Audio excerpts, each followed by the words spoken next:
Que s'est-il réellement passé en 2026? Qu'entendons-nous maintenant de 2026? En tant qu'enfant de Dieu, tu dois savoir la première des choses que Dieu vient de séparer le superficiel du véritable. 2025 part et 2026 s'installe. Le bruit, il a séparé le superficiel du véritable, le bruit de l'onction, l'apparence de l'autorité. C'est des choses qui seront visibles en 2026. Les signes d'oppression prennent fin en 2025. Les fardeaux qui ne viennent pas de Dieu sont déposés et terminés. Les fondations spirituelles sont réajustées. Et en 2026, Dieu dit qu'il va restaurer son peuple. Le peuple sera visité. Quelque chose va se passer. Dans Jérémie 28, il dit qu'il discerne le vrai du faux. Il va discerner le vrai du faux. 2026 ne sera pas une année d'illusion, mais de vérité éprouvée. Ça ne sera pas une année comme 2025, mais une année de vérité éprouvée.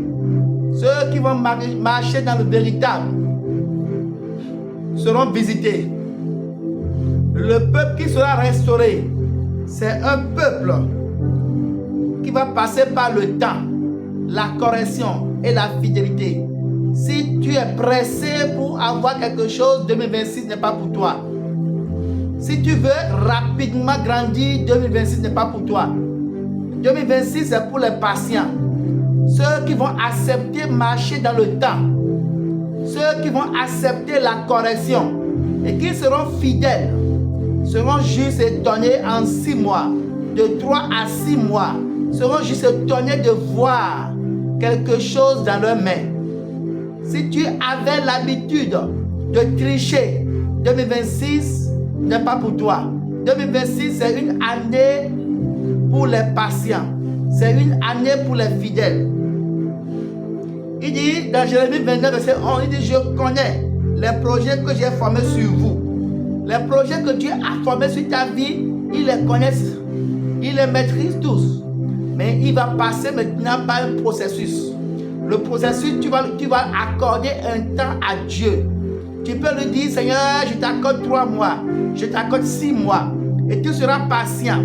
Et au cours de ce temps, Dieu va prendre le temps maintenant pour te corriger. Et il va vérifier ta fidélité. Il dit projet de paix et non de malheur. Dieu parle.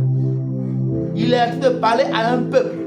En 2026, Dieu va bâtir quelque chose avec toi. Dieu va planter quelque chose avec toi. Sauf si tu es patient. Sauf si tu sais écouter la voix de Dieu. Mais les pressés, les agités, ils vont passer de côté. Ils ne vont pas bénéficier de 2026. Dans Jérémie 30, verset 1 à 10, la Bible dit que c'est le retour, la délivrance. Retour, délivrance, c'est la restauration nationale. Dieu va utiliser 2026 pour restaurer, pour délivrer, et puis c'est terminé. 2026 va marquer le début de quelque chose dans ta vie. 2026 va marquer le début, sera le début de quelque chose que Dieu va commencer par faire avec toi. Mais si tu oublies, si tu n'es pas patient et tu n'es pas fidèle, et que tu regrettes, tu refuses la correction, Dieu ne sera pas avec toi. Alors, que vas-tu faire en 2026? Qu'est-ce que tu dois faire? Sur la vidéo qui va suivre, je vais te parler des actes de foi, des actes concrets, ce que tu peux faire en 2026 pour gagner l'année. Shalom chez toi, que Dieu te bénisse.